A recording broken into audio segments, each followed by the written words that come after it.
New carpet. Excerpt: The new carpet is a scary story about a woman who finds a carpet dumped and abandoned in an alley. When she takes it home with her, the woman gets a terrifying surprise. A woman was decorating her apartment and she needed a new carpet, so she drove down to her local carpet warehouse. After parking her car, she was on her way to the store when she heard some strange sounds coming from a dark alley. When she walked into the alley to investigate, she saw a big rolled-up carpet. It looked as if someone had just dumped it there. She took a closer look and discovered that it was a very nice and expensive carpet. It looked almost like new and, in fact, it was exactly what she was looking for. No one else was around, so she decided to just take it home with her.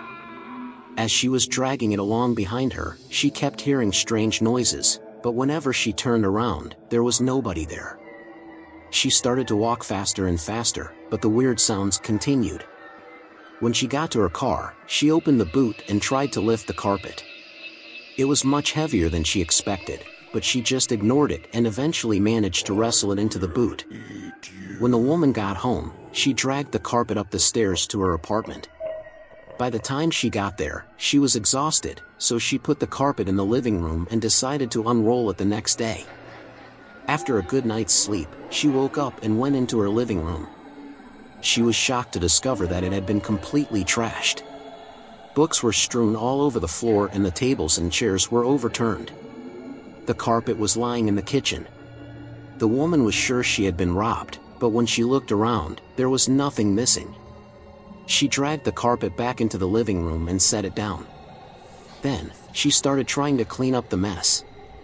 All of a sudden, the carpet unrolled by itself, revealing a dead body inside. The woman was horrified. It was the bloated corpse of a man, and he was rotting and decomposing. Maggots were crawling all over his moldy face. The stench of decomposition was so overpowering, it made her want to vomit. Then, as she stood there in shocked disbelief, the festering corpse suddenly sat up straight and turned to look at her. The woman screamed and fled in terror. She ran to the nearest police station in a state of complete panic and tried to tell the officers what she had seen. They didn't believe her, so they accompanied her back to her apartment to take a look. When they got there, the apartment had been completely destroyed inside. The windows were shattered, the door was broken off its hinges, and the TV had been smashed. The carpet lay on the living room floor, but there was no trace of the corpse anywhere. The policemen looked at each other and nodded. They told the woman to wait there and they would be right back. Instead, they called up the local mental hospital and soon enough, a group of men in white suits showed up. They put her in a straitjacket and carried her downstairs.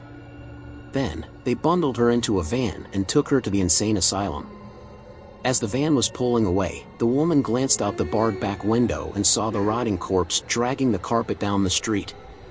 She screamed one last time before going completely insane. The men in white suits had to inject her with a sedative.